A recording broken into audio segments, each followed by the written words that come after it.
नमस्कार, live time stream में आप सभी का स्वागत है। इस समय की बड़ी खबर हम लेकर के आपके बीच में आए हैं। बड़ी खबर यह है कि इंडिया वर्सेस पाकिस्तान के बीच में जो मुकाबला चल रहा है, काफी ये हम कह सकते हैं रोमांचक मुकाबला शुरू से लेकर रहा है, लेकिन अंत में कहीं ना कहीं हम कह सकते हैं भारतीय जो गेंदबाज है वो पाकिस्तानी बल्लेबाजों पर हावी हो गए।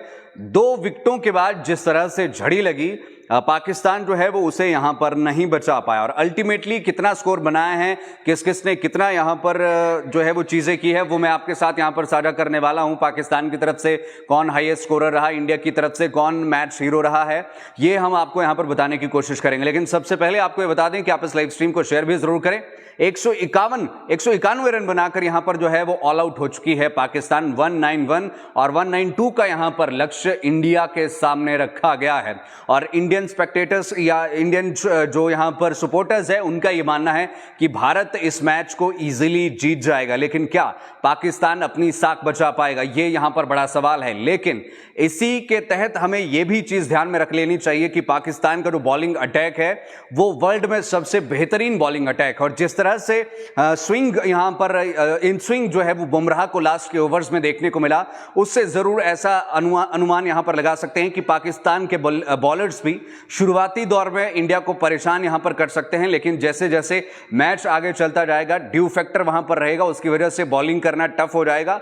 जो ग्रिप एक बॉल पर बनता है वो उस हिसाब से नहीं बन पाएगा। तो ड्यू फैक्टर इंडिया को काफी ज्यादा सपोर्ट करने वाला है। इंडिया ने बहुत ही बढ़िया ये मुकाबला हम कह सकते हैं यहां पर पेश किया है और 42.5 ओवर्स में ही जो है वो पाकिस्तान का सुपड़ा साफ कर दिया, उसको ऑल आउट यहां पर कर दिया। एक समय ऐसा था 22-23 ओवर्स के आसपास जब यहां पर बाबर और जो रिजवान है उनकी दोनों की जोड़ी सेटल थी। एक 43 रन बनाए हुए थे, दूसरे ने 50 रन बनाए हुए थे। ऐसा लग रहा था कि 300 के पार ये स्कोर जाएगा, लेकिन 50 लगाने के बाद जिस तरह से सिराज ने बोल्ड यहां पर बाबर आजम को किया, उसके बाद से झड़ी सी लग गई और फिर रिजवान भी आउट हुए और धीरे धीरे करते पूरा बॉलिंग पूरा जो पाकिस्तानी हम कह सकते हैं जो एक बैटिंग ऑर्डर था वो ध्वस्त यहां पर हो गया और बॉलर्स ने बहुत ही बेहतरीन यहां पर काम किया। सिराज हालांकि महंगे जरूर साबित हुए, लेकिन उनकी एक खूबी है कि जब वो महंगे भी साबित होते हैं, रिस्क भी वो लेते हैं और रिस्क जब लेते हैं तो फिर विकेटें निकाल लेते हैं।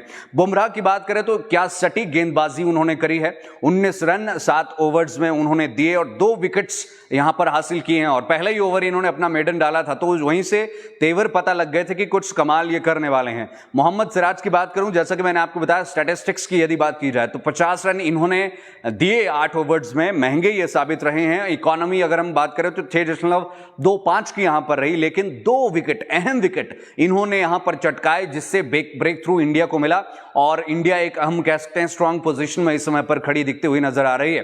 हार्दिक पांड्या ने भी जो एक ऑलराउंडर का काम होता है वो बेहतरीन तरीके से किया। 6 ओवर्स में इन्होंने 34 रन दिए, 6 के आसपास की इनकी इकोनॉमी यहां पर रही और 2 विकेटें इन्होंने भी यहां पर झटकी है। तो साथ ही में कुलदीप यादव की अगर हम बात यहां पर करें तो ये बॉलर बड़े कमाल के, देखिए 1-2 बार किस्मत ने साथ नहीं दिया, लेकिन फिर भी मेहनत करके एक तो ग्लव्स से लेकर के आउट हुए वो और दूसरा जो है वो यहां पर पैड पर जो एलबीडब्ल्यू किया वो बड़ी ही कमाल ढंग से यहां पर किया।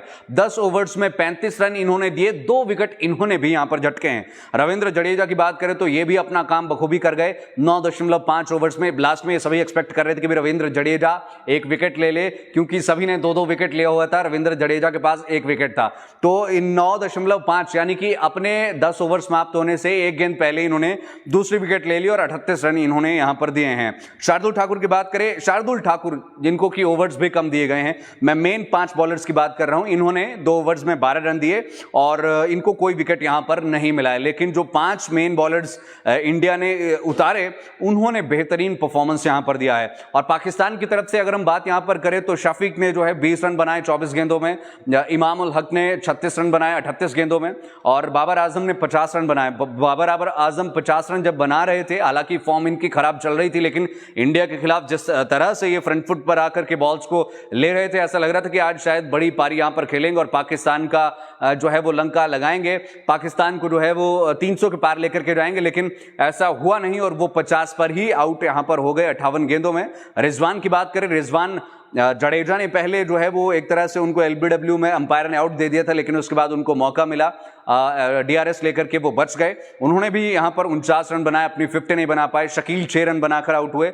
जैसे ही बाबर आजम आउट हुए उसके बाद झड़ी लग गई। अहमद 4 रन बना गए, खान 2 रन बना गए, यहां पर नवाज 4 रन बना गए और अली की बात करें वो 12 रन, अफरीदी जो शाहीन अफरीदी है वो 2 रन और रौफ यहां पर 2 रन बना करके आउट हो गए।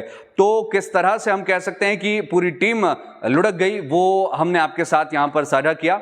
और अब 192 रन्स इंडिया को यहां पर चाहिए। फिलहाल देखना ये होगा कि क्या इंडिया 30 ओवर्स के अंदर इन रन्स को बना पाती है, लेकिन अभी इतना आसान भी इसे नहीं कहा जा सकता, क्योंकि पाकिस्तान का, जैसे मैंने आपको बताया कि जो बॉलिंग अटैक है one of the best in world. तो पहले कुछ ओवर्स को बड़े ही ध्यानपूर्वक इंडिया की टीम को खेलना होगा। शुभमन गिल भी आज खेल रहे हैं, जो कि अच्छी बात है। अब देखते हैं कि क्या कुछ होता है। क्या